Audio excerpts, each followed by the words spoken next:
Golden Spiral Media presents The Blacklist Exposed.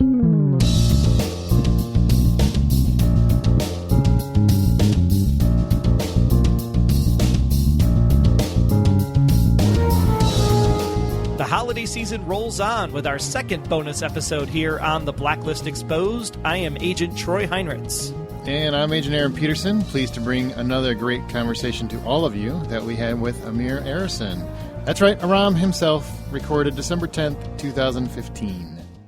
Oh, what do you think, Troy? We just got done. We literally just got done with the interview. Yeah, it was a really great time hanging out, just chit-chatting about all kinds of things, but especially the greatness of episodes 307 and 308. Amir does a really great job explaining like the process, the method, the things he were trying to get across in the scenes. So what we saw and what they meant to deliver, a little bit of an interesting conversation there. And I was really hoping that he would come across as the polar opposite, like he'd just be evil and snarky and mean. But no, he's just as wonderful as he is on the show.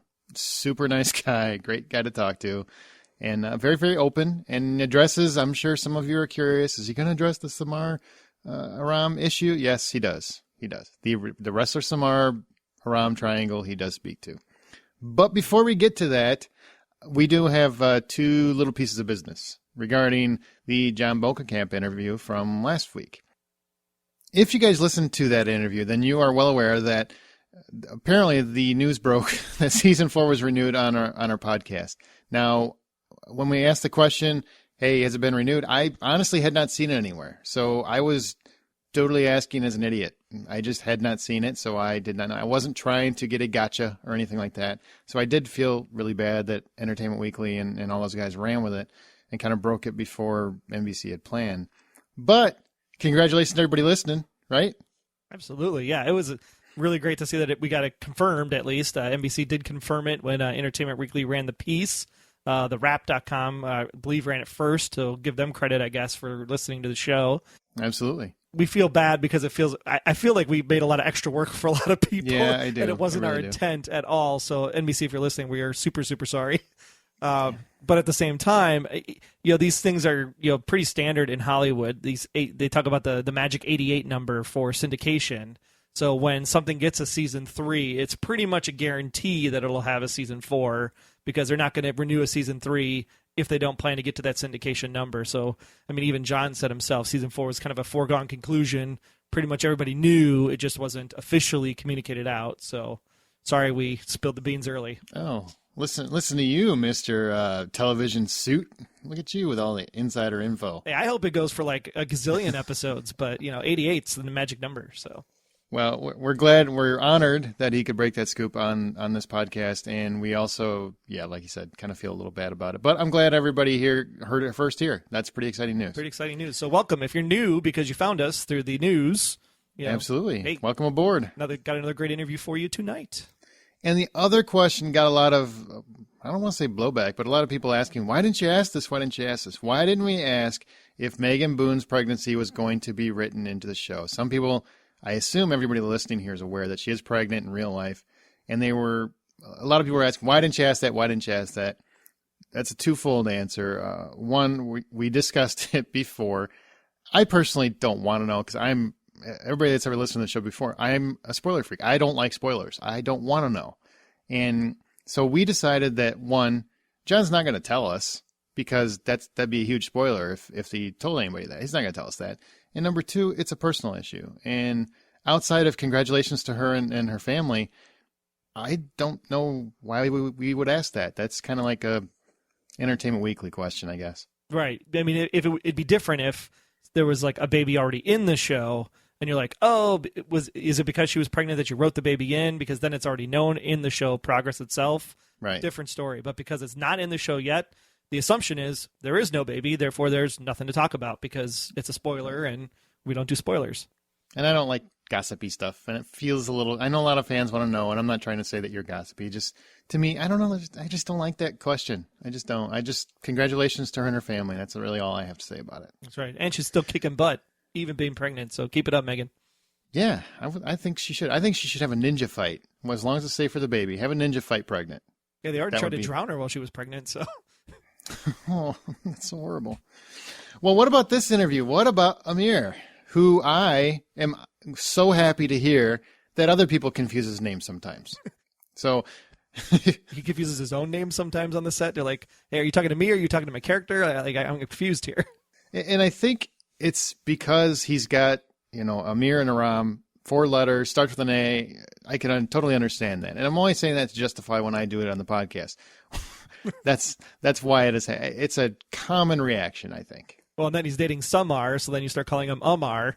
And Amir even talks about that too. So this episode is exciting. It's already pretty long, and I think it's long because it's exhilarating. It's entertaining. It's informative.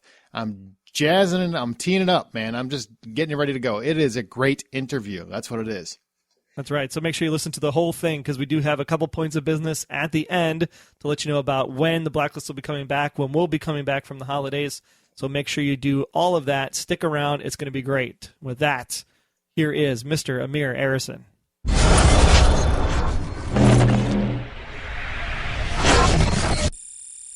So we're here with Amir Arison here this week. You guys know him as Aram. He was so kind enough to stop by. They are still filming, believe it or not, because they do not sleep in the TV business. I believe your guys are on, episode 13 now? Is that true? We are filming. We just got the script in the schedule for number 13. I just finished my scenes yesterday for 312. Now, are you guys on a standard, usually it's like a 9-day shooting schedule? Are you guys on about that 9-day cycle? Blacklist was, for year one, it was 8 days, and then they realized they needed to go to 9, and now we schedule 10 days. Wow. It's a big show. The action sequences, it's a lot of angles and stuff to get in one production day. What we do is we have a tandem days, which it's a split unit. So the first 2 days on production of an episode and the last 2 days are in tandem with the next episode. So so the last 2 days of 312 will be the first 2 days of 313.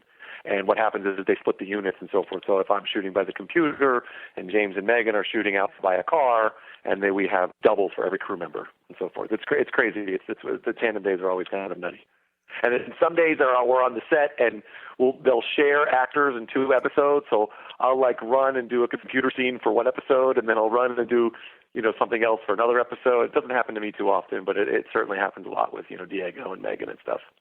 You'll get there. I think they're going to put IT in the field soon. That's what I think. Yeah, more around in the field.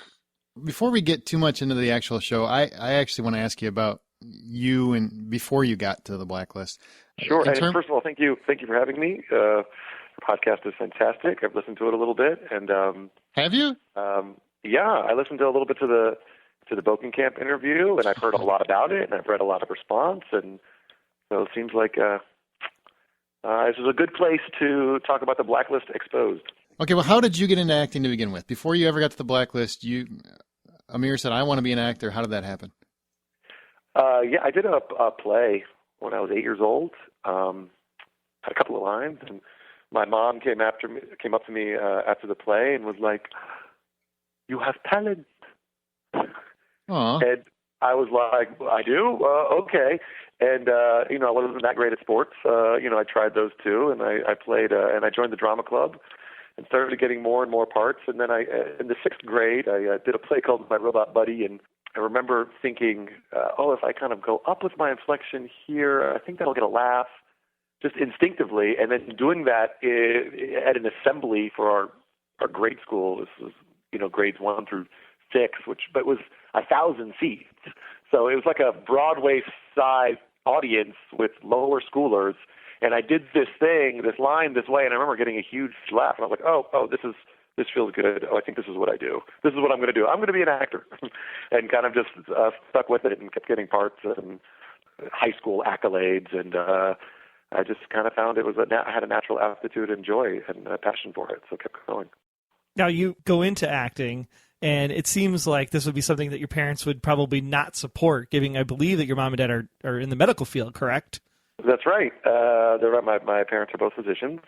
My mom is a psychiatrist and my dad is a surgeon. They were, my mom from when I was 8 years old has been in support of me being an actor. Even when I was little, I was like, "Oh, I'm an actor." She's like, "You're an actor," and people were like, "What are you going to be when you grow up?" She's like, "He's going to be an actor. That's what he wants to be," and it was always the case.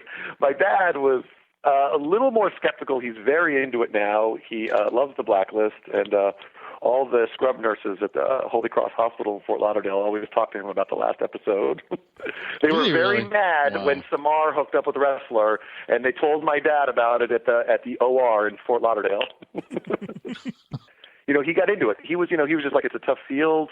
From everything I understand, it's a very tough profession, and you're a smart boy. You could do so many things. Do you have to? And and I went to college and studied other things and considered other professions, but I kind of always found myself coming back to acting, and it was kind of like I didn't really have, almost like I didn't have a choice in the matter. It was like my calling. And what's great about both my parents are so supportive, but these are different kinds of support. But even when I was having some tough years or had some auditions and they didn't go my way, and he goes, "This is your chosen profession. Keep working hard. Show up, be a good boy, work hard, things will work out." It was very sweet. It was sort of almost more sweet having my dad kind of come around, because my mom has always been in the corner for me being an actor since I was little. My mom was in psychiatry too. Was your mom like mine, where everything you did, we had to sit down and have a conversation about it and talk it out and think it through?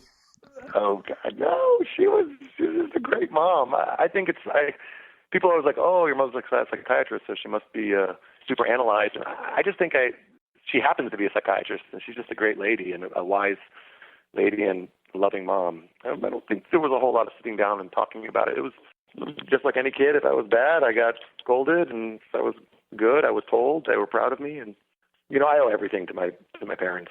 I really do. I have the greatest family in the world. I have an older sister and a brother-in-law now, and a new niece, and they really are they're the center of my life. And no Blacklist, nothing would have come to pass if I didn't have their love and support. We all really kind of got each other's backs, and it's certainly the bedrock of my existence. I hope I'm getting a little. Can we talk about the Blacklist? What's happening here? We have to go. Get me back on track. How does that make you feel, Amir? That's great. Yeah, tell us about what your inner demons. Go ahead. So, what brought you to Hollywood? Did you just pick up and leave one day, or how did it work out? Well, I went to Columbia University in New York City. One of the reasons I chose Columbia was it was in New York and it was near the theater. I was an English major and got the equivalent of a theater minor. And when I graduated, I really sort of hit the pavement and was going on open casting calls and theater tours and doing anything I could get my hands on, a couple lines on a soap opera, children's theater, just anything to get on a stage and get paid as an actor. And then it kept building from there. Kept ears open, learning, listening, growing, taking classes. Kind of just lived the life. And I did that in New York and did a lot of theater, quite a bit of theater, which is my background. And then did most of it in New York City. At the time, about 6 years ago, there wasn't as many television shows in New York that there are now. There was all the Law and Orders. At the time, back in the day, there was The Sopranos, but there weren't that many. So I sojourned west and went to L.A., where I also wanted to do more comedy because there weren't that many comedy shows in New York. There was 30 Rock and Hope and Faith. That was like it. I did Hope and Faith, an episode of Hope and Faith, and 30 Rock. I think I auditioned for like a cab driver or something. There just wasn't that much opportunity. So I wanted to go to LA. I really wanted to get on like Friends or something. I thought let me either get on Friends or something cool like 6 Feet Under. While I was in LA, so started getting some more television work and some film work, and found myself back in New York doing an arc on Girls, Lena Dunham's HBO show. And while I was here, the audition for the Blacklist came up for this episode. Just happened to happen while I was back visiting New York. And then, of course, Blacklist came to fruition, and I had to move back to New York City to film the show. Wait, so you actually got the part? It's just luck and happenstance, really, because you were there for something else, and the audition happened to be the same time. Yeah, I mean, I kind of think everything in life is timing. That's certainly, great. The entertainment business is, and luck is that sort of a funny word that everybody has a different definition of. But that's some famous producer. Luck is timing meets preparation and so forth. But yeah, I happened to be in New York that week. I wasn't living in New York. I happened to be in New York that week when the role of Aram actually wasn't originally called Aram. It was originally called Morgan Hackett in the original script. Whoa, no. And that audition came up, and I didn't even want to go on it because it wasn't much. I didn't really even want to hear. It wasn't that much, and it was just a computer guy, and it was. That casting office that cast the show at the time, Christie Street Casting, had cast me the year before in on ABC called 0 Hour, and some casting directors sometimes sort of can see you sometimes better than yourself and believe in you, and they've been one of those offices that's been really good to me over the years, and bring me in for projects sort of and roles that are sometimes better than other casting directors do. And I kind of wanted to honor them. They've been good to me, so I said, I'll come in, and I'm here, and get over yourself, Amir. It's a part is a part. And also I saw that the role was an FBI agent, and it was an FBI show, so I thought maybe the character can recur or something and stick around. I didn't think much of it, and I thought also it's a computer guide. They can really hire any number of actors of various ilks, and they can hire anyone for this part. Why would I do this, and why would they hire me? So I thought to myself, I'm going to have too much fun with this. I'm just going to have almost like it should illegal. I was just I'm going to just do all kinds of stuff and throw in humor and play around and have as much fun. And I felt like I had the license to do that because all the part was originally described as he loves his gadgets more than his goatee.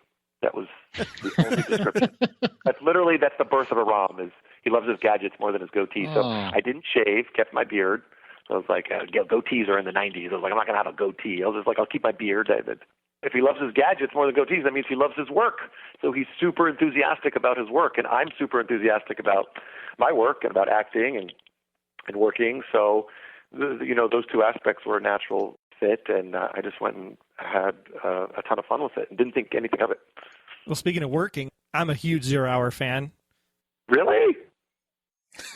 He said, really? Yeah, it was such a well-written, concept. I mean, it was a little weird at the end, but I think anybody saw it. Yeah, it's because ABC just gave up on it too early. That was the problem. It was really interesting at the front end. It had a very bad launch. It launched at the same time as it was on Valentine's Day against, I think, Big Bang Theory and American Idol. It was a very competitive night. And it was dead. I always say the television business is kind of like the restaurant industry. There's 80% to 90% attrition rate. If you don't open with a bang, you'll be gone before anyone has a chance to see you or try you out. Well, the funny part was that after I saw that you were there, and then you could show up on the Blacklist, I was like, dude, it's a 0 Hour guy. That's awesome. Same casting director, so we have them to thank for seeing me in those roles and bringing me in. But then you were on earlier. I watched an episode. We were big Fringe fans, and I noticed that you were on an episode of Fringe too. Not we, sir. Oh yeah, way back. That was a New York show. That was before I went to L.A. I did one episode of that. I think it was season 1 episode, right, Doctor? Yeah, I played a lot of doctors in my day. So we were joking on set about all the roles we used to play, and Diego was talking about all the boyfriends he's played, and I was like, yeah, I can deliver any diagnosis. I've done it on 15 television shows. Diego's always been the boyfriend, and I've been the doctor. We were cracking up. Hey, Mom and Dad, look, I am a doctor. Oh, that's funny, really funny about that. I don't know if we have time for this, but my dad was doing surgery in Florida, and one of the scrub nurses pulled out her phone and was like, "Is that your son?" And my dad's like, "What is it?" My dad didn't understand smartphones at the time. He was like, "Why is my son's photo on your phone?" And she had pulled it up from IMDb or something because the night before she was watching, I guess it must have been an episode of SVU, and she was doing homework or something, and she heard a voice, and she said, "That sounds like Dr. Arison." And she looked up, and she's like, "That guy looks like Dr. Arison. That must be his son." Wow. And he's playing a doctor, and that my dad got a super big kick out of that. So I remember he called me. He goes, "Listen, Amir, I don't know how it's going in New York or Hollywood, but you're a big star in the Fort Lauderdale OR." That's so good. Now, you were also Prince Farid on Homeland. So did you get to work with Diego before the Blacklist? No, my scenes were not with Brianna Brown and with the Abu Nazir character. I didn't work with Diego, but we talked about that on our first day. My first day was on set, and he goes, "Oh man, you were great on the show." I was like, oh, and that was sort of our first conversation. But yeah, that Homeland was sort of similar to Blacklist. It was first episode of Blacklist was the third episode, and Homeland was the second and third episode. And it was before the show had come out and before it became a sensation and everybody talked about it. I just thought, it's this little part. And it's the same type of thing. And the power of television, and when a show does well and it's received well, and it was incredible to me. I didn't have that big of a part, but how many people spoke to me about that and how many casting director doors opened and so forth. You never know. To all you young actors out there, say yes. You never know what a part can turn into, and you never know who will see it. Just say yes, do a good job, and do as much good work as you can. So when you took this, was it a permanent part when you actually took it, or did it? I mean, how did that work out? No. It was just one episode. I just, in my brain, was like, it's an FBI show, and if you play an FBI agent, there's a good chance they could use you and bring you back. But it was one episode, and I was flying back to L.A., and I did the one episode. The other part of the fortuitous timing was the director of that. It was the Wu Jing episode, season 1, episode 3, and the director of that episode was Michael Watkins, who then went on to become our producing director. So he's one of our chiefs. I love him to pieces. He's our mentor. He's our boss on the production side of things in New York. You know, John Bokenkamp and John Eisendrath run the writer's room and all the stories, and Michael Watkins is in charge of all production and making sure that, you know, everything on the page comes to life on the screen. And that was his first episode as well. So he said, he goes, I told these guys, he's saying, I told the writers, I've seen your work. You're great. They're lucky to have you. Make it your own. Say whatever you want. I told them that we should just make the guy like you, and we should call him Amir, which is how they came up with Aram. It's kind of like, sounds like Amir. So it was inspired by that director and the writers kind of realizing that I don't really look like a Morgan Hackett and Michael Watkins, you know, influence, I assume. And then when he said that, I was like, well, okay, and I'm taking off tomorrow. I'm going back to L.A. I'm just going to have some fun. I came off of Girls, so I started improvising a little. And he let me run with it. And he was sort of like a renegade director that they needed for the show. And so when I improvised a little, they kept it. And that was sort of the beginning of the persona that the writer started writing to.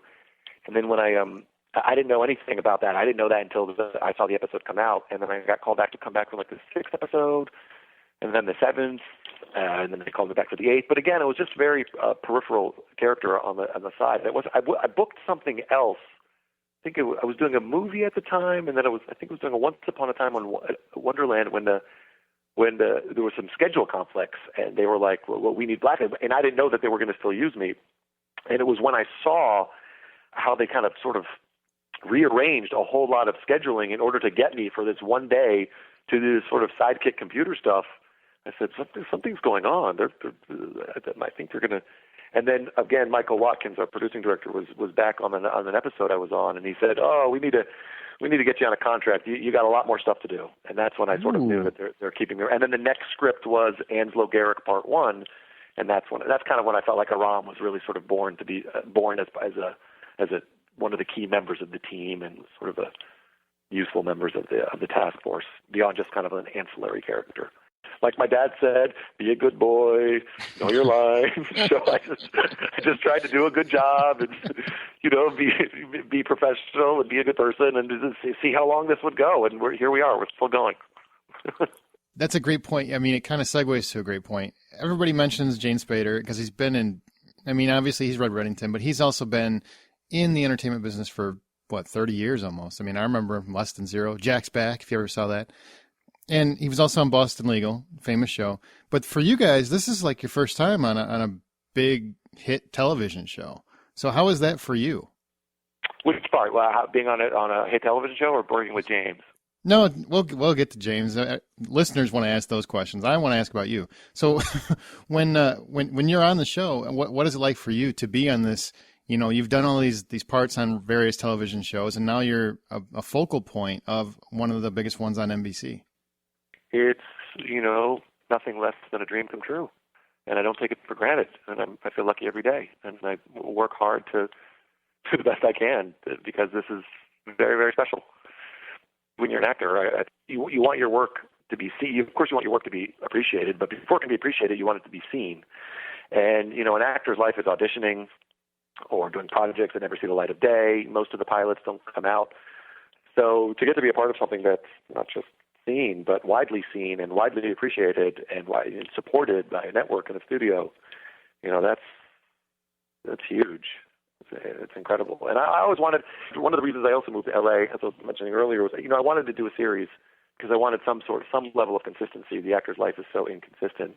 If you work on a series, you know, you have a family, you know, same camera operators, the same props department, or, you know, same your fellow actors, and you repeat directors, and so you start getting a shorthand, and, you know, that's special. That's rare. Half the times you work on projects and you're just getting to know each other and you're just starting to try things and the project's over. So whether it be a a play or a movie or another episode. So to be on something now on our third year it's really heaven.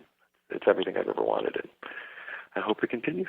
So what part of the show has been the most rewarding? And then conversely, maybe what's been the most challenging for you on the Blacklist so far? Well, I think the most challenging is this new task of sort of playing a role that is evolving and changing now 2.5 years. So most projects, there's a start, middle, and end, and I guess there will be a middle and an end to the show and to Aram and to whatever at some point, but I don't know what those are yet. So that's the kind of unique challenge that I've never been presented with before. If you I'm on Homeland, I know what the end of the episode is, the end of that character is. Making sure you don't get redundant, so you're not, you have to be a consistent character, but finding ways to try new things within the realm of the character, not departing from who he is, just expanding, sort of continually expanding the idea of the character. So that's kind of like a sort of a unique challenge, but that's also I think that's probably, going back to your question, it's probably the rewarding part too. I think anything that is really challenging is any sort of really tough scene, and you tackle it and you come through on the other end, that's the reward in and of itself. People always talk about, oh, you must be excited to, this or that, or you're on TV. That's the reward is still the same as children's theater as the doing of it. When you do a scene and you feel like it works, that gets all your blood flowing. That's the best. Everything, any sort of people love it or it gets seen. That's just like the accolade and the confirmation that it works. That's not the fun of it. The fun is in the doing. Is it kind of surreal for you? I assume you hear this from anybody that's ever been in a popular television show, that if you walk down the street, people mistake you for your actual character. Does that happen to you? What's funny is that people on set sometimes call me Aram. Do they really? There's Amir, Aram, Amar. There's the hybrids of it, Arim. Sometimes people have, like, one time I was having dinner with some friends and somebody was like, "We love you, Aram." But I don't feel like they're personally mistaking me for Aram. It's funny. It's strange. It's strange and bizarre. But to me, that's just a sign that the show is, people are still watching the show and it's doing well, and drop it in the grateful basket. So nobody's ever come up to you at the airport with their laptop and said, "Can you fix this?" Or no, that has not happened. More usually just want some selfies and to ask about James Spader. Not so much, or why haven't I made a move on Samar yet, or why did Samar get with a wrestler, or whatever the latest is, or is Liz going to make it on the run? They'll ask me plot questions, but no one has asked me to be their IP guy. That's funny though. I wonder now after this podcast that people start asking me. That's so funny. No one has ever asked me to. Could you do a search here and do a money trail and find out? That's the first thing I would do. Honestly, That's the first thing. That, and I would say, is Samar's wardrobe really FBI appropriate? That's probably the second one. There's no dress code in the post office, is what I'm saying.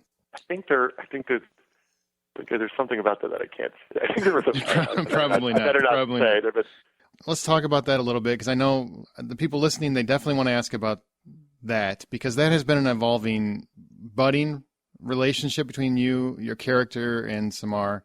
How did you feel about it? Because from what I understand, based on what John said last week, he basically wrote that evolution of those two characters based on a subtle moment you two had when she was in the hospital. I think he actually, funny, it's hindsight's 2020. I think he misspoke a little bit. He said that he didn't write. What did he say? He said that it was nothing, but that I chose to take her hand or something. I think it's the way that it played. I don't know if it's. Yeah, well, that's correct. Yeah. It's the way that, because it was written that it was.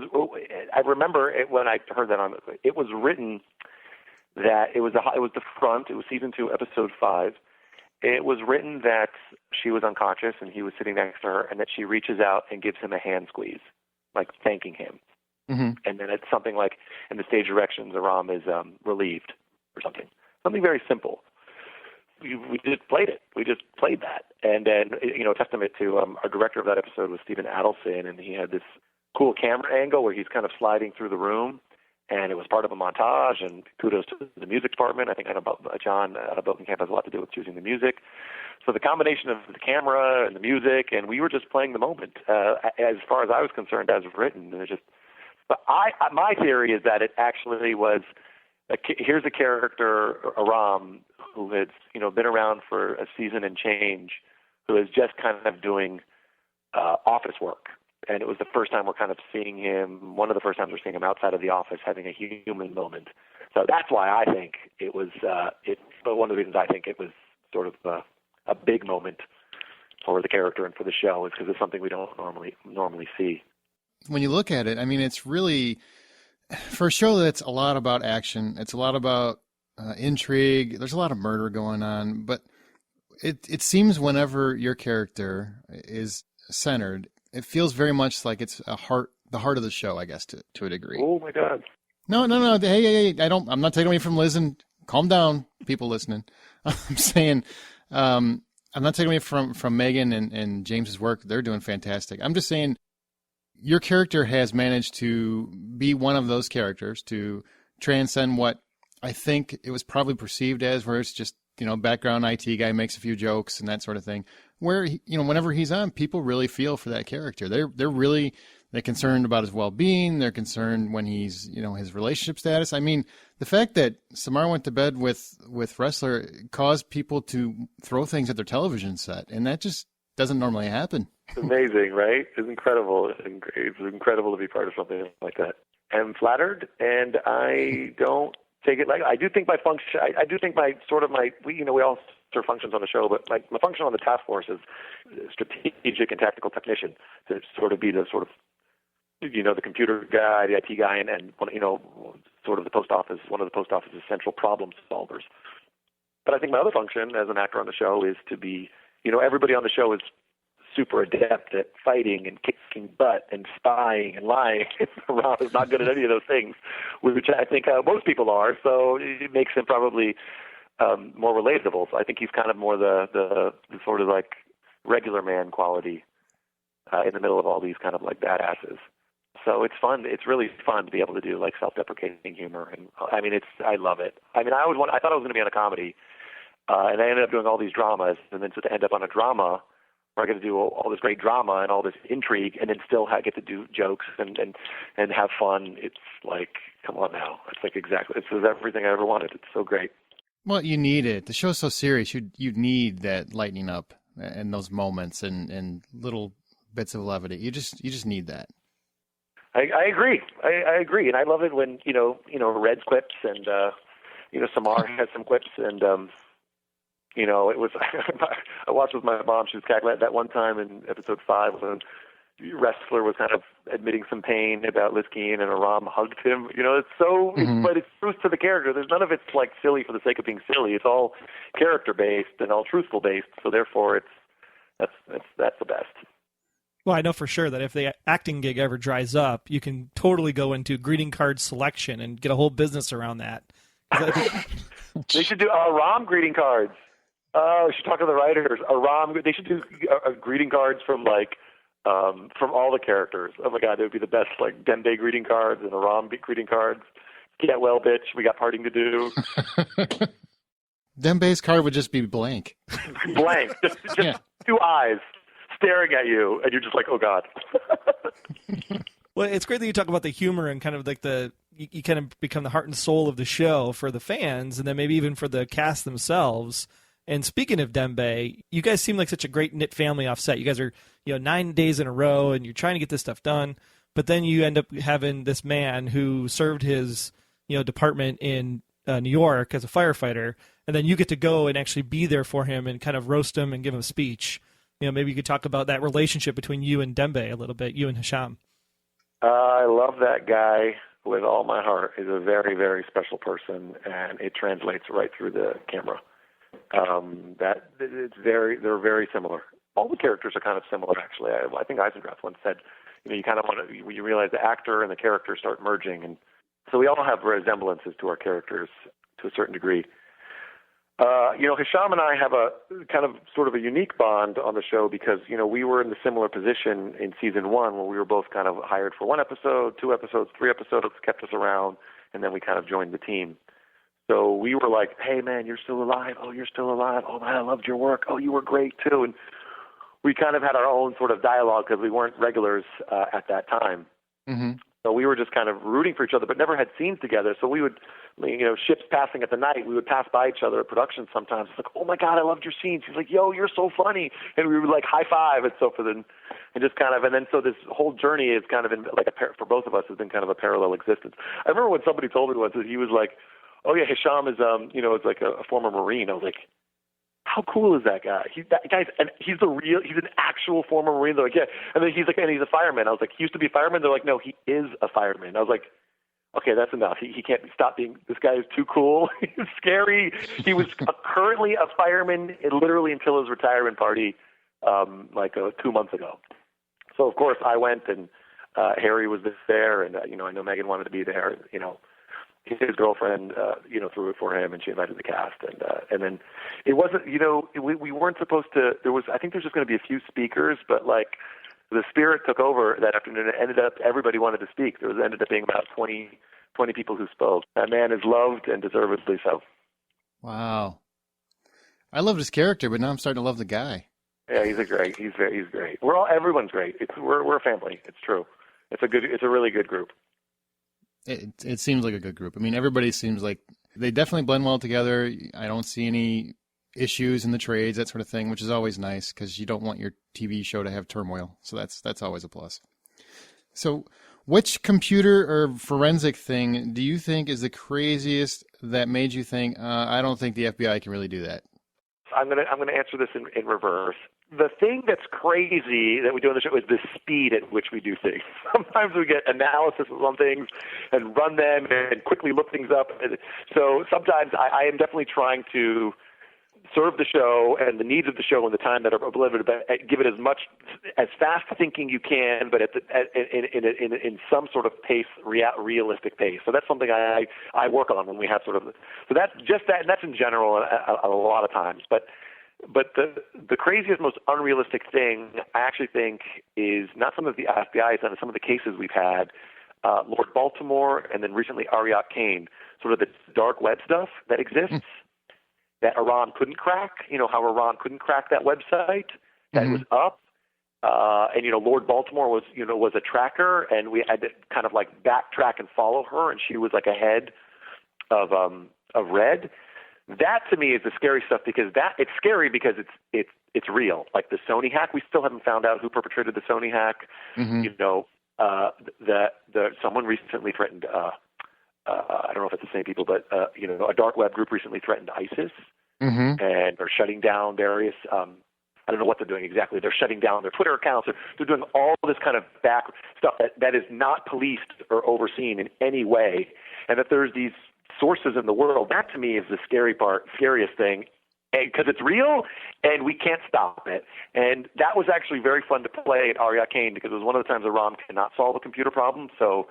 It was he was very sort of angsty and pent up and guilty that he couldn't solve this for Red and for the group, and that he was sort of, to be quite honest, defeated by this website. That to me is the scariest because it's real. It's real and it's beyond the purview of the FBI. What it seems like. I mean, we still haven't caught the perpetrators of the Sony hack. They blame the North Korean. They say North Korea is one of the actors, but I don't think that's for certain yet. So that type of stuff is the stuff that is like, whoa. It's not lifting thumbprints off of 800-year-old coffee cans? That's the CSI stuff. No, no. I mean, it's fun. It's fun. Some of the way we get composites in cases for these like super blacklisters in a single episode with a few pieces of information. But that's a TV show. That's part of the fun. Okay, I got a question before we get to listener questions. In terms of cast, you've got Harry, you've got Megan, you've got Diego, you've got Mojan, you've got James, Ryan.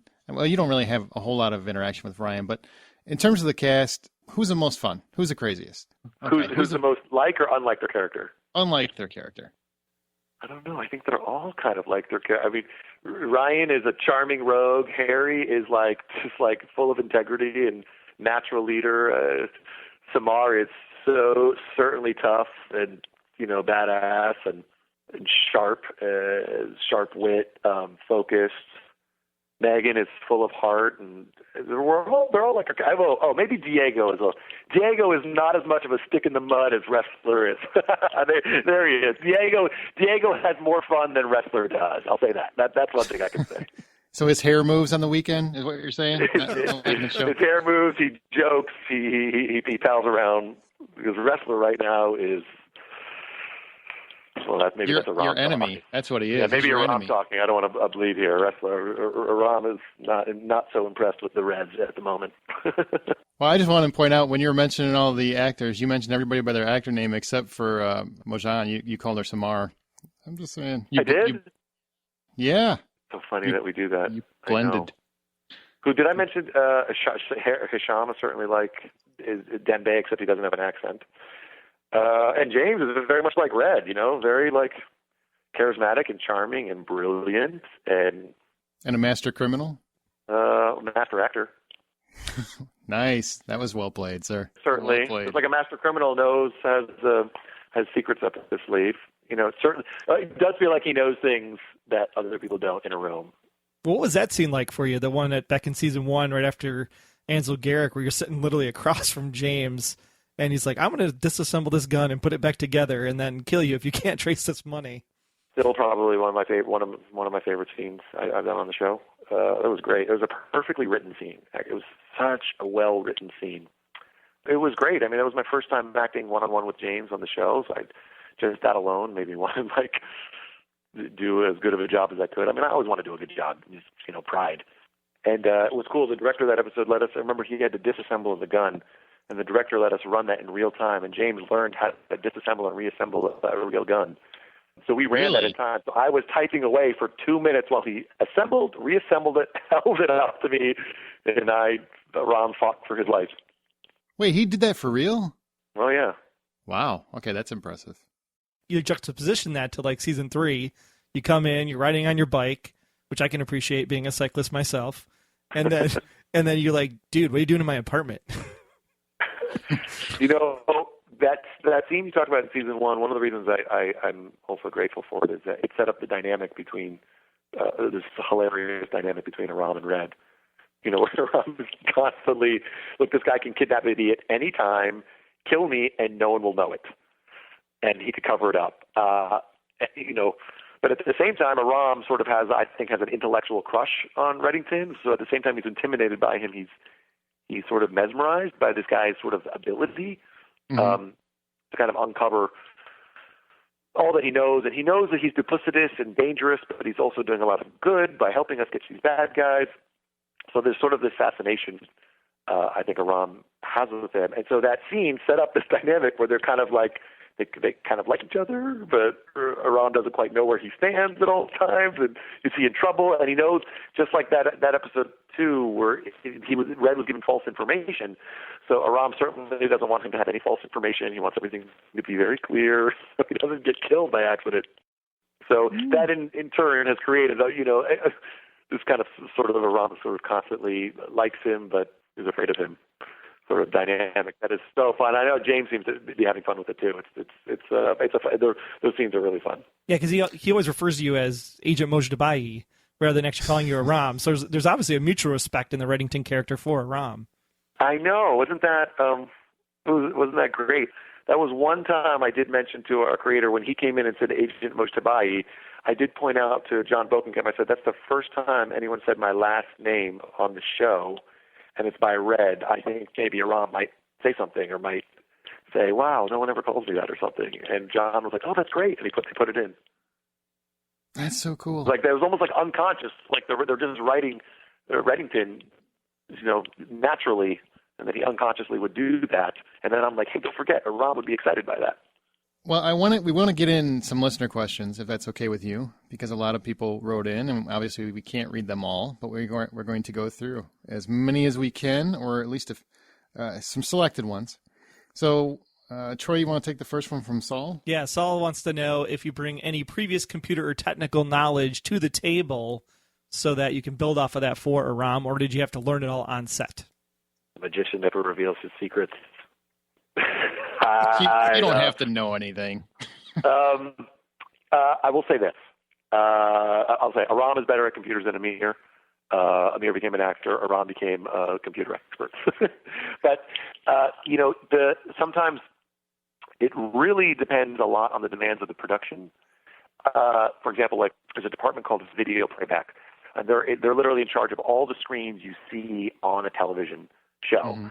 And we have the best video play department. They become two of my best friends, Nick de Blasio and Kevin Burns.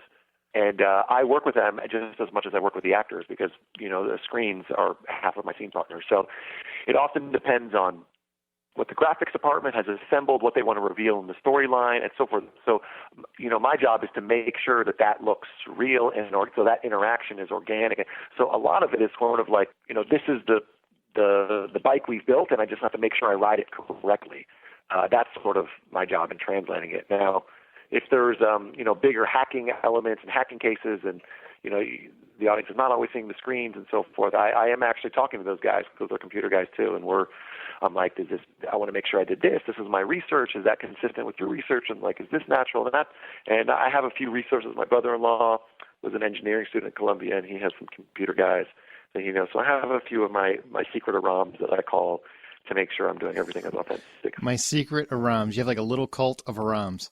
I have guys. I tell you, every time I watch you, and especially when Megan was there, because it's not so much, you're doing a lot of stuff alone now while she's out on the run, but the first couple of seasons where she was in the office and she's with you while you're processing information or doing your IT stuff, I always just wanted to know, do you guys struggle with trying to keep a straight face because you're not actually doing anything? You're just kind of like just rat-a-tat-tat on a keyboard? And the first person that has to believe it before an audience can believe it is the actor. So, nope. No? I believe it when I'm doing it. I believe what I'm doing. I'm actually doing it. That's awesome. I just assumed there would be a lot of hard, because I've worked in IT, so it's kind of hard. It's hard to keep a straight face when you are doing it. So it's I can't imagine when you're faking it. No, it's fun. It takes a lot of focus, but it's like circle on your belly and tapping your head. Typing and acting and doing lines and making sure that you're not blocking the camera. And sometimes the sound department, it's like, okay, we're not seeing the keys in this scene. Can we not type because it's distracting for sound? So it's like you have to kind of, then you're like half doing it, but you have to commit in your intention. It's like playing drums. You got each arm and each leg is kind of doing a different thing to kind of create this composite and make sure that they're getting what they need. But no, it's a lot of focus. No, I mean, we laugh for different things, but we don't laugh at ourselves for doing it. Lori C has the $1 million question for you. After that huge mistake that was Samar and Wrestler in episode 307, do you think Aram and Samar still have a chance as a couple? And as you, Amir, do you want Aram to be a couple with Samar? Okay, big question, can of worms, and we're going to get into it. I'm happy to be talking about this on the Blacklist Exposed, and there's more elements to this, which I think may be related to some of the events of 308. After the events of 307, it's hard to talk about them without talking about the events of 308 as well. So when you're talking about 307, you're talking about them at the end of the episode getting together. So Aram didn't know that at the time, and he learned it in 308 along with a bunch of other things. It's too soon to tell if Aram believes that they can be together after the fallout of 308 and what that means and all the office politics. I think one of the reasons Aram hasn't made a move yet, and he certainly is because he probably didn't want to mess up the work dynamic, and he probably regrets it, certainly. But also, who's to know that Samar, I mean, they got along, they had great dynamic, and they were clearly friends. And Aram definitely obviously wanted more, and, who knows what Samar thought or wanted. She found him cute, but maybe didn't take him so seriously. I'm speaking out of turn, but I'm gathering. Need to be a little more dangerous. That's what he needs to do. He needs to get out and shoot somebody. Exactly, but Aram is Aram. He is who he is. Do I think or hope? Look, it's hard to answer this, too, because we're about 4 or 5 episodes later, so I kind of know some stuff. Yeah, I don't want to spoil anything. I'm sort of tiptoeing around this as best I can, but I know that Aram knows that after the events of 308, everything is kind of broken, and Aram certainly didn't want to lose his friend, certainly didn't want to lose his, and so right now, beyond the relationship, that she's not even there anymore, and they're probably not even talking, and Liz is caught, and there's a whole lot of other messy things going on, and people's safety kind of takes precedence over relationships. So right now, Liz's safety and the protocols is kind of what's taking precedent, and Red is still sort of missing, and his whereabouts are unknown. So those things kind of take precedence right now to a certain degree in Aram's mind. But And then the question is, does Amir feel like? I'll tell you this: Amir would love for Aram to have a love interest. If it were Samar, and we can get back to a place where that is palatable for everybody, that'd be great. And if not, maybe he could date somebody else and make her jealous. That would be great too. Maybe Liz. There you go. Just make a quadruple. Like a quadrangle. Make that. Liz has enough going on. She got a lot going on with her that Tom, and then her and Wrestler Give Eyes, and my goodness, she's got a lot. She's wanted and international criminal, and there's all kinds of things happening with Liz. I think maybe she just needs a Ram's friendship. Yeah, but you're the nice guy. You got the chiseled beard. I think there's something there. You could work something out. Wrestlers kind of blown. I think Aram and Liz do have good chemistry, but to me, I think it's friend chemistry. It's mutual support chemistry. But you never know where the direction the show goes. But I think if there were a girl for Aram, it were Samar, and I don't know if she's for him anymore. So not all hope is lost, but it's certainly taken a big hit. So maybe from the psychiatry profiling angle, then Aram is in this kind of crappy situation. Is he a fixer? Is he a retreater? How would you profile Aram based on his state of mind right now? Oh, Aram engages. He for sure engages and wants to do whatever he can, but it's a big mess, and there's a lot of messy things. One of the things that they did in 308 is everyone kind of hit up, and John Bilkenkamp spoke about this, that everyone kind of hit a new low. So everybody's at a low point. Red has lost Liz. Liz is arrested by Wrestler. Wrestler has lost complete control of the team. He's slept with and fired one of the members. He kind of betrayed Aram on a certain bro code level. Bebe has been arrested. Aram was caught in the middle of this little tryst between them, and then he was lied to, and then he was asked to lie for somebody else, which he couldn't do because he was trying to do the right thing based on protocols, and then indirectly she ends up getting fired, and so he feels responsible for his hand in her firing, and he certainly never wanted that. So everybody is kind of in a very bad low, and so as a fall finale should be. But I'll just tell you this: 309, things get even worse. Damn you! Things get even worse. So based on that, then Bill S wants to know: are you actually going to release your inner badass at some point? I'll tell you this: 309 is the most exciting. It was the most challenging and exciting episode I've ever done on the series. Wow! So you body slam Diego? I'm just kidding. The body slam Diego. No, I don't body slam Diego, but I probably, spoiler alert, don't give him any hugs anytime soon. Oh, that was so romantic. I got to ask, were you expecting that fan response? I mean, because people just lost their minds. No, I wasn't expecting it for either. I was expecting something. I knew there would be rumbles because, sort of what seems like some predetermined destinies for these characters did not follow through. Mm-hmm. All of them went sort of off course. So, I expected something that the volume and intensity of it was pretty intense. But what was hard for me, the first time it was hard for me was after 308. It seems like some people, I guess that's part of what a love triangle is, or part of what something's complicated is. Everybody sort of interpreted it a lot of differently, and I saw all kinds of different responses. And it was the first time that something I played didn't fully come through.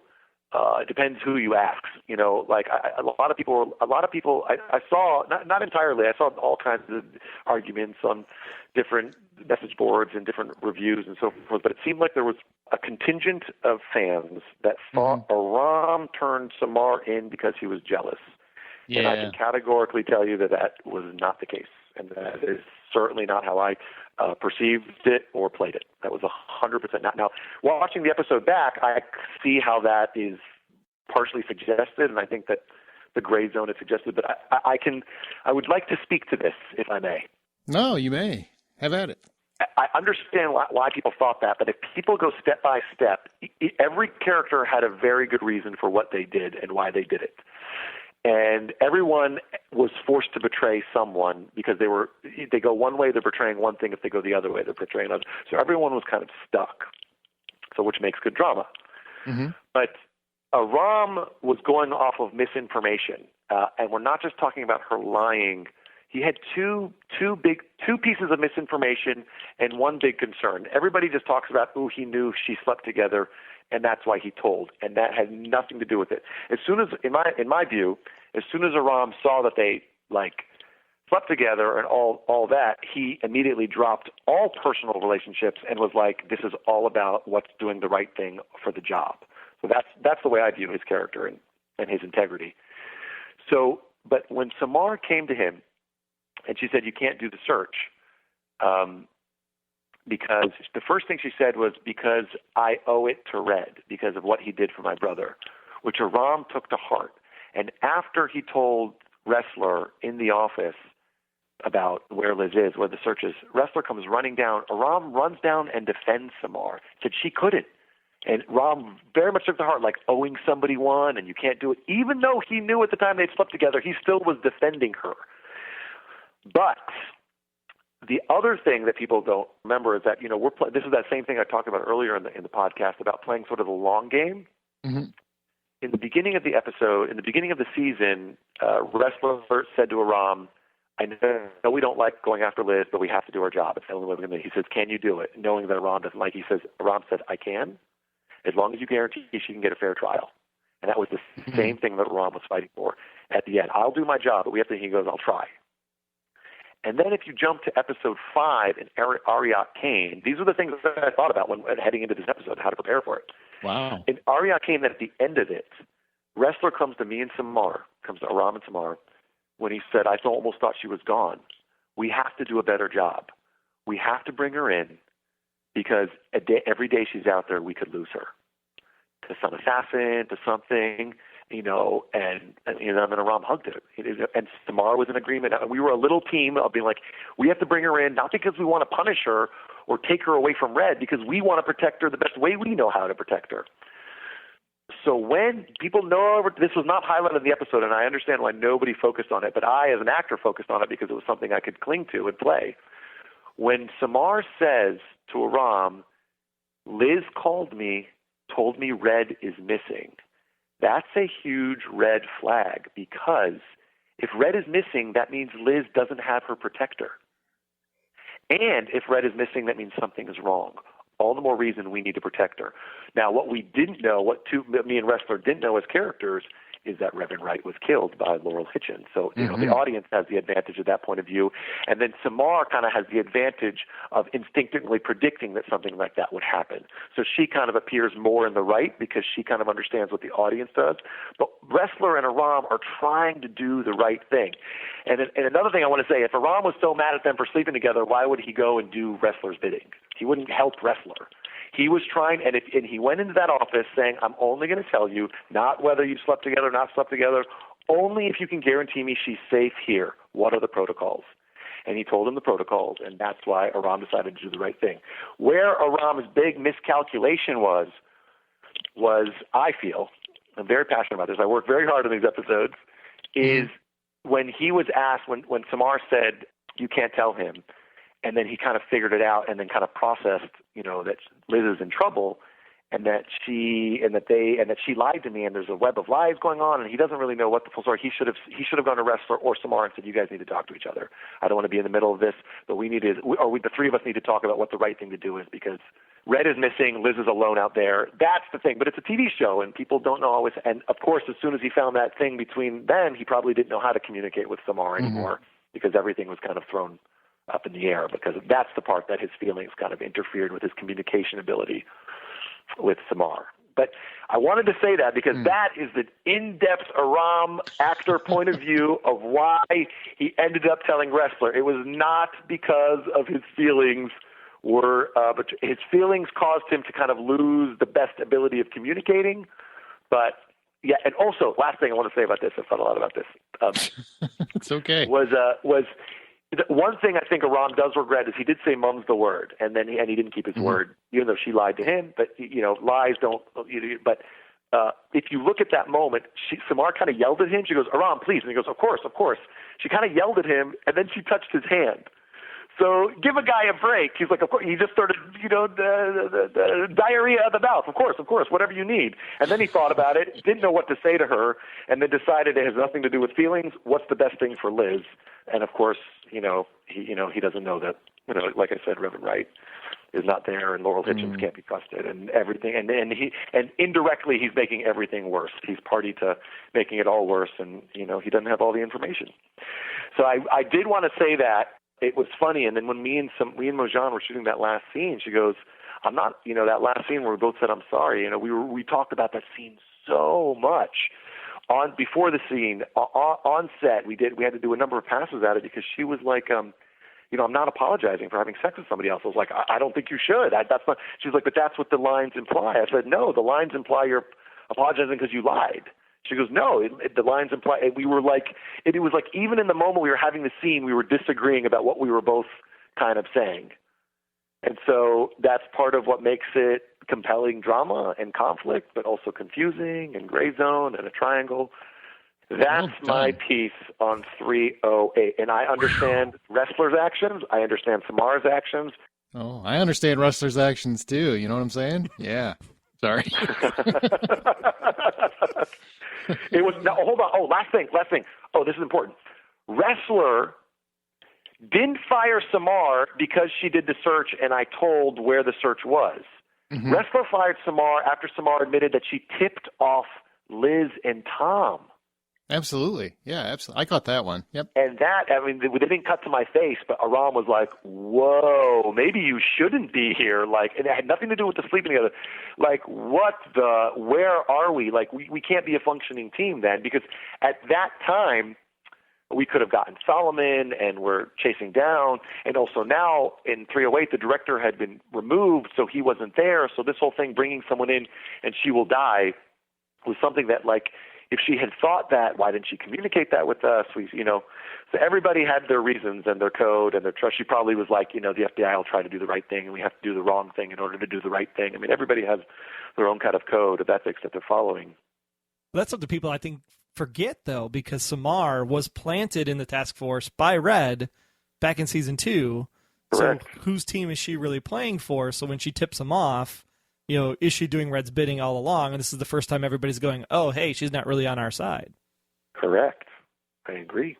I agree. And Wrestler called it out right away.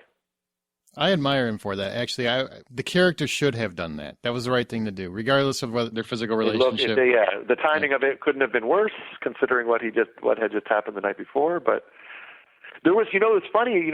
There was a line that was cut in that scene that we played, which was interesting. I think it helped increase the drama and making everyone kind of look bad.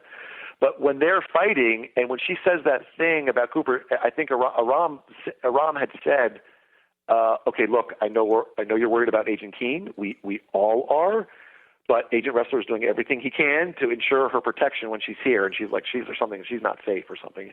And that was cut because I think it looked a little more.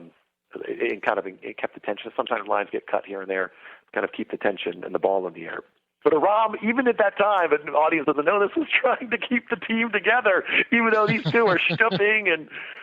So, but that didn't all come through. And that was the first time that I'd ever experienced an episode where some of the things I played or felt of the character didn't sort of all automatically. Sometimes some of it did, but that was very interesting watching on the internet and reviews of all the different interpretations of everything that happened.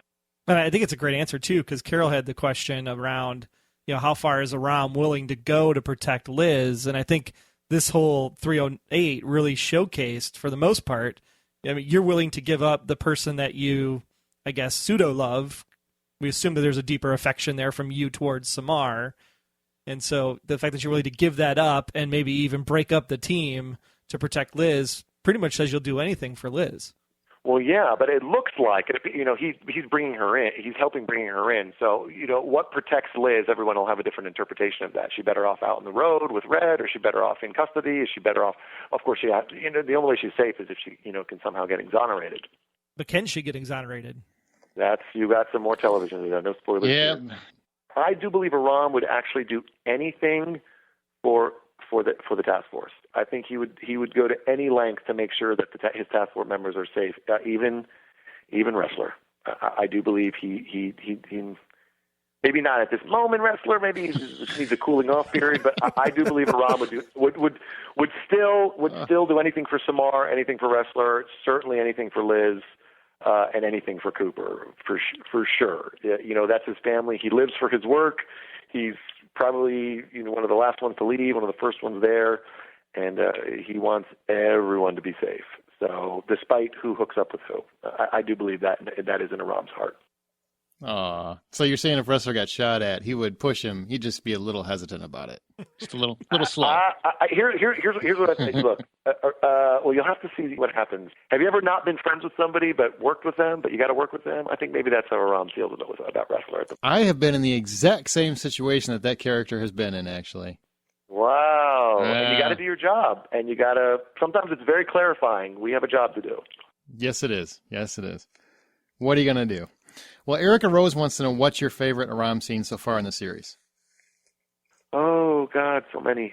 You mentioned that season one scene with James was a delight. My favorite one in the series. Season 2 had so many fun dynamics. There was one really fun where Samar was calling out Aram for messing with his hair. She goes, "You're sexy no matter what." He goes, "Wait, did you call me? No, don't get fat." It was a tiny little scene, but it was. I love that. A delight. I will say that I think some of my favorite scenes are coming. You haven't seen them yet. Like I said, 309 was the most challenging episode. I'm very curious to see how they played out. Well, you mentioned James, and one of our listeners, Suzanne, wanted to know in regards to James Spader, is he very intense to work with? I mean, is he as intense as he seems, so to speak? Yes, but in a wonderful way. I mean, one of the things I love about being in a scene with James is the scene's going to be good. He's going to make sure it's good, and it's a delight to work with him, to watch him work. Like Aram, I want to make sure he's happy. I want to make sure he's. Are you okay? Don't kill me. Don't kill me off the show. Don't kill Aram. Oh, I'm sure he wouldn't. You guys have a good dynamic. James is a brilliant mind and man, and he's very specific and meticulous. It shows. It's not a mistake that he's so brilliant on TV. It's not. He's a brilliant man, and he's charming too. He's very, very charming. And you might get a treat someday, sir, because if Robert Downey Jr. shows up, then you've got like Less Than Zero reunion with McCarthy directing, and I think it'll happen before the show's done.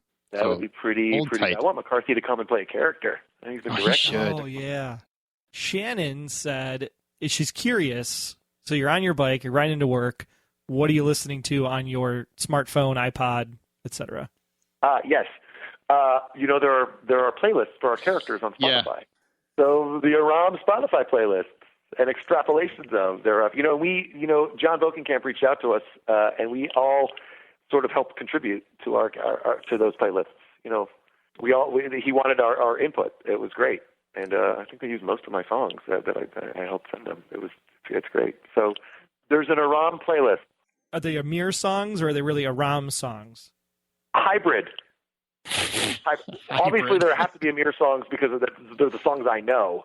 But there are songs I try to choose songs that I like to listen to in my dressing room when I'm putting my suits, like when they're miking me or when the mic guy comes in. I'm like, Jack, what do you want to listen to? He's like, what do you want to listen to? And then we pick a song and it gets me in an Aram mood and gets us in a good mood and focused. And I tried to pick songs that had lyrics that I thought pertained to kind of the themes of Aram in the series to a certain extent. I mean, it was all kind of just fun. John Jay is curious. I think this is a really good question. If you go back and start all over, if you could go back and start all over in your late teens, early 20s, and acting was off the table as a choice, what would you want to do? I've started directing a little bit. I don't know if that counts. It's in the same field, but I love storytelling. I was quite into photography when I was younger. Or still am, but haven't kept up with it. And I also I liked psychology. I thought maybe I would be a psychiatrist like my mom. Those were all things I enjoy teaching. I do teach time to time, so probably one of those. I don't think I ever was interested in becoming an IT guy. Yeah. Do you teach acting? Is that what you teach? Yeah, I teach. I've just done some workshops with some theater kids who want, because I come from the theater to translate acting choices on camera. So at a place called Broadway Workshop in New York, I've done a few workshops with them. I've done some talkbacks and stuff, and I'm looking to, when there's free time, to kind of give back, teach. Part of the responsibility when you get something, as wonderful as the Blacklist, pay it forward. If you were directing, what would you direct? Like what genre? Do you have a specific one in mind? Or I just directed a short film, and I've directed some things in the theater. And I guess I'm kind of always all the stuff I've directed. I've been drawn to. They're character based. I really like those intimate those micro human moments that kind of reveal a lot. I don't know if that makes any sense. It does. Yeah. Those are those have been sort of the stories that have most attracted me. And always, there's always got to be some. They can be as dramatic, and something they have to have. There's always has to be some humor and some heart. That's always kind of stuff that interests me. So I get to wrap up here. Noor says, hobbies when you're not working. What do you just do to kind of distress, relax? I mean, people are getting disintegrated in bathtubs, and 1,000-year-old plagues are coming. So how do you just kind of leave the Blacklist behind? It's funny. I don't have a lot of time to watch TV, and I love. There's some TV series. There's so many TV series I want to catch up on. So, as silly as that sounds, whenever I get a chance to just watch a couple episodes of something or binge something, for that to me is actually like the most relaxing. I like exercise. Just going to dinner with some friends and catching up is a treat to me. So I'm sort of regular. Nothing too fancy. I have a drum set in LA that I like to bang on, but I wouldn't call myself a drummer, but So what's the most recent TV show? I'm on Narcos right now. Narcos, nice. Good. Oh, Narcos is so good. Right. Yeah. Fun. It's fun. It is fun. And what other projects you got coming up? You got anything exciting in the works, or charities, or anything you want to promote? Oh, thank you. The short film I just finished called Fortress. That I produced and directed. I also act in. A lot of the crew are some of my Blacklist friends from the crew. I mentioned those guys, Nick and Kevin. They worked on it with me, along with a few other guys. And I've just begun submitting that to festivals, so we'll see. I'm working on a potential project, a film that I'm sort of collaborating on the ground up with a filmmaker right now. It's too early to kind of really talk about that yet. That's just kind of in its inception. I just did a theater reading for Williamstown at a summer theater festival with David Hyde Pierce. Just did that. We'll see what happens with that. I have another reading this weekend. So I try to keep my toes in other waters as much as I can to make sure I play other parts besides Aram and keep the muscle challenged and active. But yeah, Blacklist pretty much. Blacklist is a very full-time job. We shoot almost 9.5 months of the year, almost 10 months. So it occupies most of the time, and I don't know. But there's a lot of story to tell. I'm just as curious to see where we're going this season. I can tell you, the feeling of the show of this season kind of changes. Like how mid-season of season 1 there was Ansel Garrick Part 1 and 2. Mm-hmm. And that kind of was like sort of the centerpiece of this. It was like the two big. It was like a movie. The two of them together. It was like the big. And then in season 2, it was Luther Braxton after the Super Bowl, Part 1 and Part 2 with her memory, and felt like that was the big. The big Part 1 and Part 2 of our show is the director. It's 309 and 310. So just wait. It's like I feel like it's like the mountaintop of like the season so far. Is 309 and 310. I mean, they are just unbelievable. Just unbelievable. You are selling it, man. You're selling it. I'm on board. I'm feeling it. I can't wait to see them myself. I cannot wait to see what everybody did and how they turn out and if it all works. And then, without giving too much away, then they might sort of, then after that, they might start sort of feeling like sort of the episodes that we used to have in season 1, season 2, to a certain degree, but then of course everything will get thrown. It's again. Gonna go chaotic. The rug. We can't get too comfortable on the rug before it gets pulled. Well, one thing I want to say, because I'm a big independent film guy, so Fortress, if it goes to South by Southwest, let me reach back out to us and let us know, because I would like to check it out, because I'll be at South by Southwest. Oh, thank you. I think I missed a deadline for that. Oh, come on. But I don't know what the rules are, if I can submit it next year. I think there's some festivals I might be shut out of because of deadlines and rules, but I had to start submitting it to other places. I had to get it out there. But I will. if I get in next year. You're reminding me. I forgot. I do have a movie coming out in, I think, February, March called Jane Wants a Boyfriend that I actually shot during season 1. And it's a sweet romantic comedy about a girl with autism who wants to date. And it's got, I play Eliza Dushku's husband, and Louisa Krause plays her baby sister who is on the spectrum, the autism spectrum. And then Gabriel Ebert, who's this amazing New York theater actor. He's a Broadway guy. He's won a Tony and stuff. He plays my pal, who is the sort of the love interest of Louisa's character. And that's coming out in the spring. I don't know in what platforms yet, but it's coming out. We have a release day, and we just it just played some festivals, and it's so sweet. And I'm very proud of that movie. Oh, I definitely check it out. Yeah, I'm a fan of yours, and I'm a fan of Elijah Dushku. So she ever since what True Lies, honestly, I mean that far back, she's been around a while. She has. She's fantastic. Everyone in that movie is really well cast.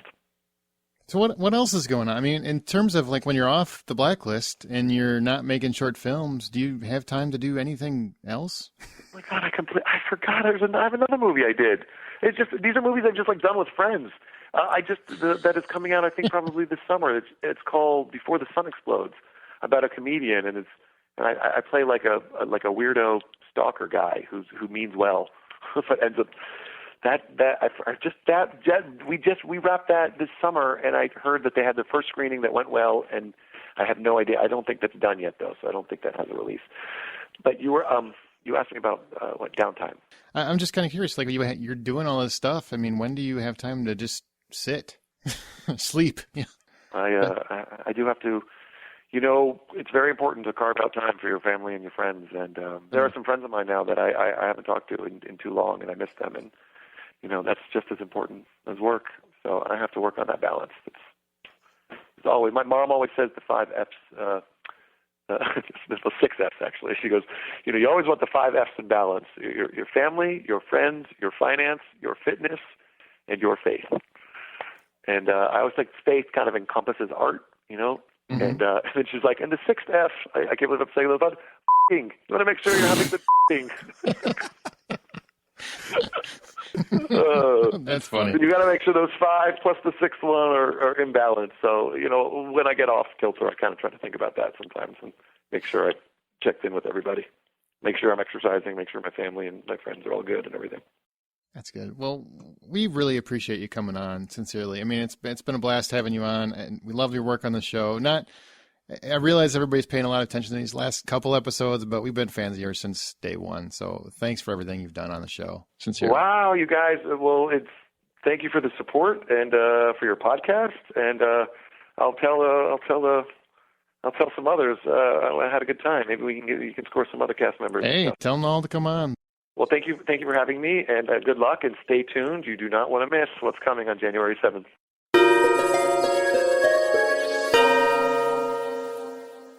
That interview was fantastic, Troy. I had a blast. Sincerely, I had a blast. I love the fact that he's just so like nonchalant, casual. I mean, you think about when you talk to these actors that, you know, they're going to be like kind of snobby and about their craft, and you know, these are just everyday people. They have jobs to do. They have things that they need to accomplish in life. They have goals, and it's just so great to hear how he's just so humble growing up, you know, down there with his mom and dad. And his mom and dad were so supportive, and just it's really great because it's a really hard business for actors who have to sit there and go out every single day, auditioning, because you never know when your show's going to be canceled, when your character's going to die, when you're going to be cut because you did something stupid. So it's just really great to see how humble everybody is, and the fact that he's willing to come on and talk to all of us just shows, again, how much these guys really appreciate you, all the fans. Absolutely. And he had me from the second he started talking about his family, and he got a little misty. I want to say a little misty. A little bit. He had me from there. From there forward, I'm just like, oh, he's a good guy, because good guys do that. Bad guys go, nah, I don't miss my mom and dad. He didn't do that. He seems like a very, very sweet. In fact, I don't know where my mom and dad is now that I'm a bad guy. What? You don't know where they are? Like, are they missing? I'm a bad guy. You know, could have done anything to them. We've seen that happen on the Blacklist a lot. You remember that guy? You know, watching. Oh, that one guy. Yeah, that one guy making his mom watch downstairs. It's not real, Troy. They're not real people. And he also he humored me off the air. He humored me because my wife is a fan, and he humored me, and I really appreciate that. I hope he's listening. If you're listening, I still really appreciate that. That's very nice. Well, Troy, what else do we want to talk about? We got to wrap this puppy up. Yeah, I think just one takeaway that I got from it was, the work dynamic, and then the fact that he puts other people first above his own needs a lot. The fact that he was like, I got to remember to take time for the 6 Fs. I think that's something I gotta get a T-shirt made. I think that was totally awesome. But you should get on Zazzle and get to work on that. Get to work on that. The one takeaway I got was that he's a genuine craftsman and actor and person. So, from the interviews that I've done where I've talked to a lot of actors, there are some that are just enjoying the ride, and there are some that really take the craft seriously. And I got to say, it's not very often you hear them both in the same person, and he has both of those qualities, which I think is admirable in his trade. So it's very, very cool to see the deeper side of Amir and kind of find out what makes the guy tick. I really am always curious about that kind of stuff. When the actors behind the character, the world for them is completely different than it is for all of us. And I love to hear how they got there, what got you to this point, who are you as a person, that kind of thing, and what informs the character. It's great stuff. I think it was a great interview. Yeah, so whatever pieces you liked about this interview, make sure you go on Twitter. Amir's out there. Make sure you pick out specific things, give him a tweet, say thanks for coming on. I'm sure he'd love to hear it. Just let us know which things you like the most about the interview. That'd be really great. And if you're at the airport or something and you see him, ask him to fix your laptop. Do it. Do it. Do it. Do it. The first person that asks him, he's going to be like, "Oh, those guys put you up to it, didn't they? Didn't they?" And I hope hundreds end up doing it. Hundreds. So good, so good. Well, we promised you 3 episodes for the holidays, and I do have one kind of sad note to end on here before we go into the holiday break. Nicole Phillips, who writes the comic book, was going to come on next week. We had a grand plan. Unfortunately, issue 5 of the first series of the comic book did not come out from Titan Comics until December 9th, not on November 20th when it was originally supposed to come out. So because the December 9th issue pushed, therefore we didn't have the start of series 2, which was supposed to come out in December. That's now not going to come out until January. So we're actually going to have Nicole Phillips on in January. So we're not getting rid of Nicole. We're just moving her a little bit at her request, just so we can give you a little bit more time to actually read all 5 issues so that you're ready to go for that interview and get pumped for Series 2 because it's going to be good. New Blacklist are coming. I got a question now. Do you think a lot of people were saying that Episode 9 was actually supposed to be the fall finale? So do you think maybe that's why? Because the comic book directly ties into it? Ooh, could be. Could be. It's sitting on my Comixology app, so I have not actually read. I have not read the final issue yet. We've been Bulking Camp and season 4 and Amir, and I got to. Well, maybe he'll tell his friends and we'll have another actor on. That would be great. Exactly, that'd be fun. Megan, James, Dembe. How about a little Dembe? I'd love a little Dembe. That's what I'd like. If you guys are still looking to understand what this comic book thing is all about, there's a smartphone app called Comixology. If you get that app, you can purchase the comic through Comixology. Or if you're one of those traditional comic book people like Aaron is, then you can go ahead and head over to Titan Comics. That's Titan, Titan Comics. You can go there. You can purchase all 5 issues of Series 1, get those all read before the middle of January, and then you'll be ready for Nicole Phillips when she comes onto the podcast. It's going to be great. Are you making fun of me because I like paper? No, you're just a traditional. I like paper comic books, man. Traditional comic. You like the art. You appreciate it. I do. I want to hold the art. I want to look at the. Yeah. I just don't want my papers getting ruined, so I do the digital version. Don't instead. slam my geek card, man. I keep all my papers in the sleeves, protected.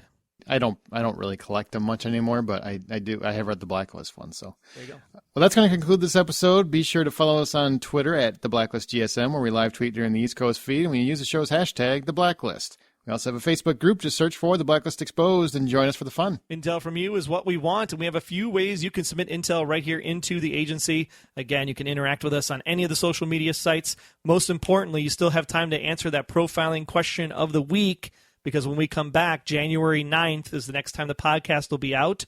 That's after the January 7th episode, Director Part 1. Woo woo! Unless we get a break. You never know. Magic could happen. Calm down. Hey, we're celebrating the holidays here.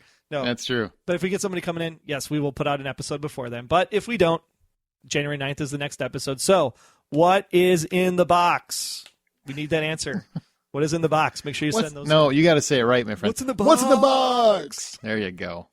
What's in the box? Make sure you send that in. Hashtag is the Blacklist, the Twitter handle at the Blacklist GSM, or the Facebook group. Just send them on in. We want to hear from you because we got to know. You can also subscribe to the podcast in iTunes or leave us a review.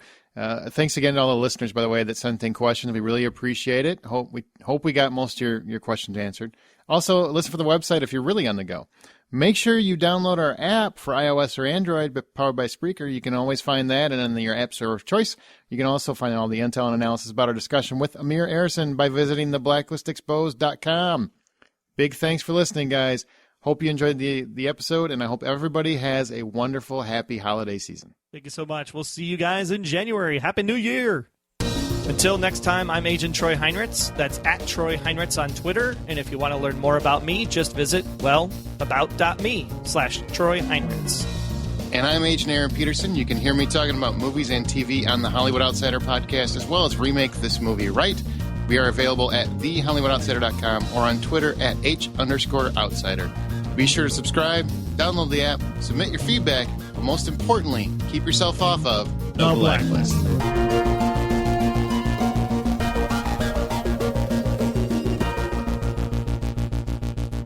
The Blacklist Exposed is a Golden Spiral Media production, copyright 2015. Find more of our great podcasts at goldenspiralmedia.com/podcasts.